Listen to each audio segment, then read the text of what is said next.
Adrenalini doruklarda yaşamak için kimi zaman hobi olarak yaptığımız paraşüt atlayışları dünyanın birçok bölgesinde yapılmakta. Paraşütün dışında wingsuit, serbest akrobasi gibi diğer birçok sporla birlikte adeta yer çekimine meydan okumaktayız. Peki hiçbir şekilde eğlence amaçlı yapılmayan, kaza sonucu yaşanmakta olan bir yüksek düşüşte nasıl bir zemine düşmemiz bizi hayatta tutabilir? Kaçından kurtulma olasılığımız daha yüksek? Gelin buna birlikte bakalım. İlk madde, suya düşmek. Filmlerde sıkça gördüğümüz o dramatik sahneler yüksekten suya düşmenin bir kaçış ya da kurtuluş yolu olduğunu ima etse de aslında gerçek hayatta yüksek hızla suya düşmek neredeyse beton bir duvara çarpmak kadar tehlikelidir. Su, düşük hızlarda vücudu destekleyen bir ortam sağlarken hız arttıkça direnci de katlanarak artar.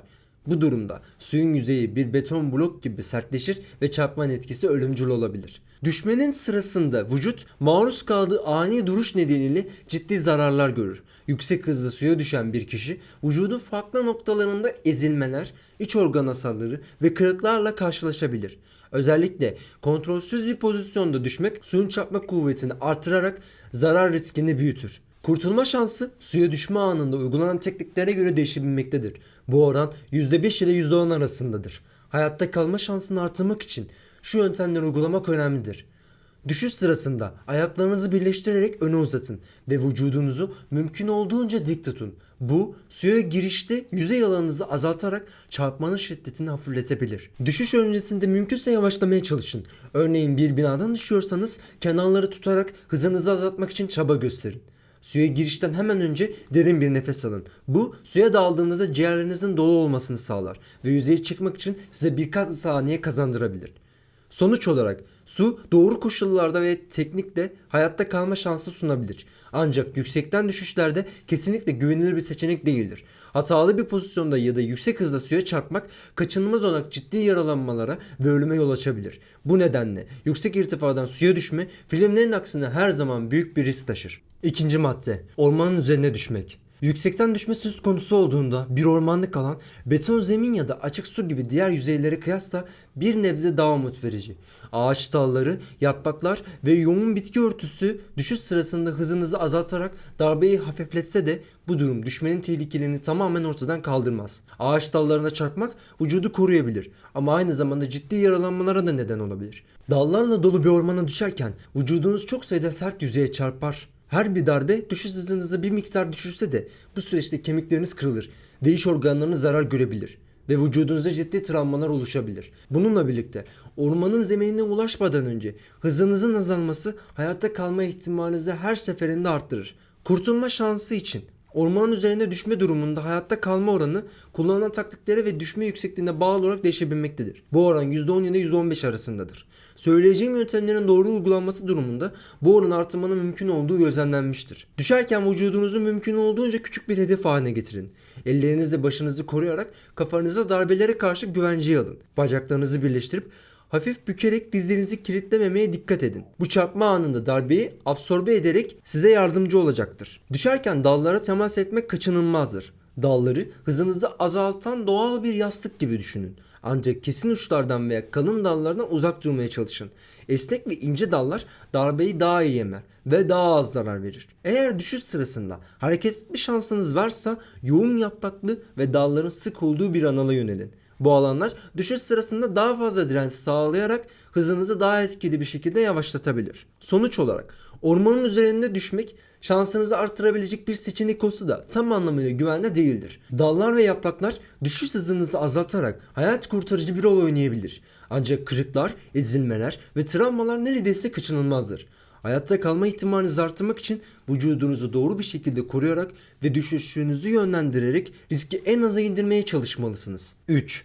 Beton zemine düşmek. Beton zemine düşmek insan vücudu için tam anlamıyla bir felaketten ibarettir. Sert ve esnek olmayan bir yüzeye çarpma durumu vücudun yüksek irtifalarda kazandığı hızı bir anda kaybetmesine neden olur. Bu ani durma fiziksel olarak inanılmaz seviyede yıkıcı bir etkiyi beraberinde getirir. İlk darbede iç organların çarpmanın şiddetiyle yer değiştirmesi içten bile değil. Bu durum iç kanamalara yol açmakla birlikte çoğu zaman geri döndürülemez hasarlar bırakır. Kemikler, özellikle omurga, kafatası ve kaburgalar bu darbe sonucunda ani kırılma veya ezilme riskiyle karşı karşıyadır. Bu tür bir çarpma insan vücuduna sadece fiziksel değil, aynı zamanda biyolojik olarak da hasar verir. Beyne kan taşıyan damarların yırtılması sonucu acısız, hızlı bir şekilde ölümle sonuçlanma gibi birçok sonuç doğurabilir. Solunum durması veya kalp durması gibi acil durumlar genellikle yardım ulaşmadan önce gerçekleşir. İşte bu beton gibi sert yüzeylere düşmek, kurtulma şansı neredeyse imkansız olan yerlerdir. Tıbbi müdahale edilse bile bu tür yaralanmalar genellikle yaşamla bağdaşmayan ağır sonuçlar doğurur. Bu nedenle beton zemine düşme olaylarından kurtulma oranı 0 ile %1 arasındadır. Yani yok denecek kadar azdır. Sonuç olarak beton bu tür senaryolarda en tehlikeli yüzeylerden biri olarak karşımıza çıkar ve kesinlikle listenin en az sıralarında yer almalıdır. Dördüncü maddemiz bataklığa düşmek. Bataklıklar düşüş sırasında vücudun hızını emerek darbenin etkisini azaltabilir. Bu beton zemin veya sert bir yüzeye kıyasla hayatta kalma şansınızı artırabilir. Ancak bataklıklar düşüş sonrası ortaya çıkan riskler nedeniyle tehlikeli bir seçenek olmaya devam eder. Çarpma anında sağ kurtulsanız bile bataklığa saplanmak ve yavaşça batmaya başlamak boğulma tehlikesini beraberinde getirir. Bataklık zemini yoğun ve yapışkan bir çamur tabakasıyla kaplıdır. Bu tabaka çarpmanın hızını yavaşlatırken aynı zamanda vücudu içine çeker. Düşen kişi hareket etmeye çalıştıkça daha da derine batar ve kurtulması zorlaşır. Bataklıklar bu nedenle hem fiziksel hem de psikolojik bir tuzak haline gelir. Kurtulma şansı yani bataklığa düşme durumunda hayatta kalma oranı %15 ila %20 arasında değişir. Hayatta kalma ihtimalini artırmak için şu önerilere dikkat edebilirsiniz. Düşüşten sonra panik yapmak ve hareket etmek batma hızını arttırır. Bunun yerine hareketsiz kalmaya çalışın ve vücudunuzu yüzeyde tutmak için ağırlığınızı mümkün olduğunca yaymaya çalışın. Eğer mümkünse sırt üstü uzanarak yüzey alanınızı arttırın. Bu sizi bataklık yüzeyinde daha uzun bir süre tutabilir ve boğulma riskini azaltır. Bataklıkta kendi başınıza kurtulmaya çalışmak genellikle durumu daha da kötü hale getirir. Seslenerek veya dikkat çekici bir şekilde yardım isteyerek hayatta kalma şansınızı arttırabilir ve enerjinizi boşa harcamamış olursunuz. Sonuç olarak bataklığa düşmek ilk anda düşüş hızını yavaşlatarak hayatta kalma şansı sunabilir. Ancak düştükten sonra karşılaşılan saplanma ve boğulma tehlikesi bu durumu ciddi bir risk haline getirir. Doğru bir şekilde davranarak ve sakin kalarak bu tehlikeli durumdan kurtulma ihtimalinizi artırabilirsiniz. Yine de bataklığa düşme diğer seçeneklere göre daha düşük bir kurtulma oranını sunar. 5. Kum tepesine düşmek. Kum tepelerine düşmek diğer sert yüzeylere kıyasla daha güvenli görünebilir. Çünkü yumuşak kum taneleri darbenizi bir miktar ebebilir. Ancak bu kumun yapısına ve yoğunluğuna bağlıdır. Eğer kum gevşek ve yumuşaksa düşüşün etkisi çok önemli ölçüde azalabilir. Fakat kum yoğun, sıkışmış ya da sertse darbenin şiddeti büyük ölçüde artar ve ciddi yaralanmalar kaçınılmaz hale gelebilir. Kum tepelerine düşerken hayatta kalma oranı oldukça düşüktür. Genellikle %20 %30 arasında olarak değişebilmektedir. Bunun nedeni kumun tam anlamıyla bir yastık etkisi yaratamamasıdır. Ayrıca kum tanelerinin düzensiz ve yoğun bölgeler oluşturması düşüş sonrası yaralanma riskini artırır. Taktik olarak eğer düşüş sırasında kum tepesine yönelmeniz gerekiyorsa mümkün olduğunca kumun en yumuşak ve gevşek göründüğü bölgeyi hedef alın. Bu genellikle tepenin üst kısımlarındaki gevşek kum katmanlarıdır. Daha yoğun ve sertleşmiş kısımlardan kaçınmak hayatta kalma şansınızı artıracaktır.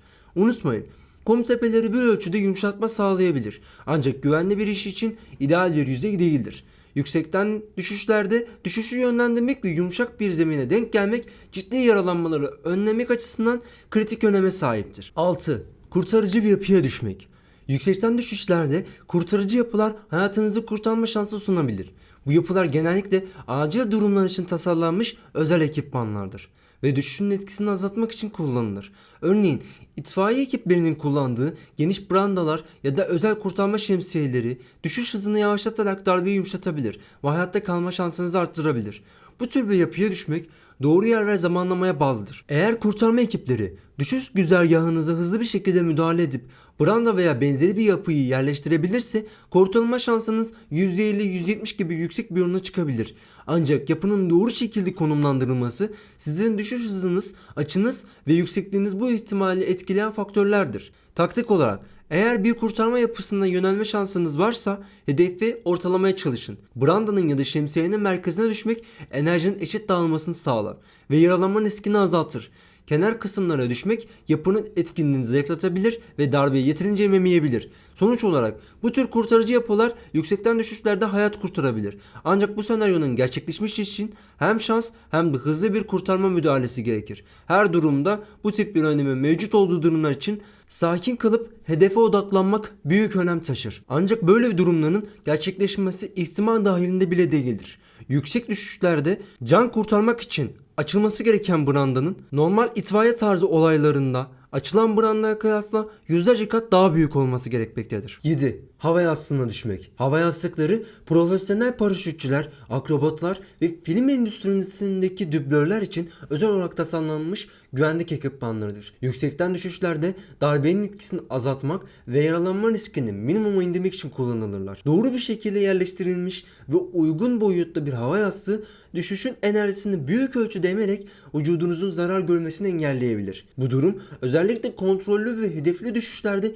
oldukça etkilidir. Bir hava yastığına düşme şansı yakalarsanız hayatta kalma oranınız oldukça yüksektir. Yaklaşık %90 ve 95 arasındadır. Ancak bu durum bazı değişkenliklere göre değişebilir. Hava yastığının doğru şekilde yerleştirilmiş olması, düşüş yüksekliği, düşüş açısı ve yastığın kaliteli gibi faktörler kurtulma şansını doğrudan etkileyebilir. Önemli bir not olarak gerçek hayatta böyle bir hava yastığını bulmak veya erişmek çoğu durumda mümkün olmayabilir. Bu tür ekipmanlar genellikle özel etkinliklerde, profesyonel çekimlerde veya belirli bir hazırlık gerektiren alanlarda kullanılır. Umarım videoyu beğenmişsinizdir. Destek için kanala abone olmayı, yorum yapmayı ve like atmayı lütfen unutmayın. Hepiniz sağlıcakla kalın. Hoşça kalın.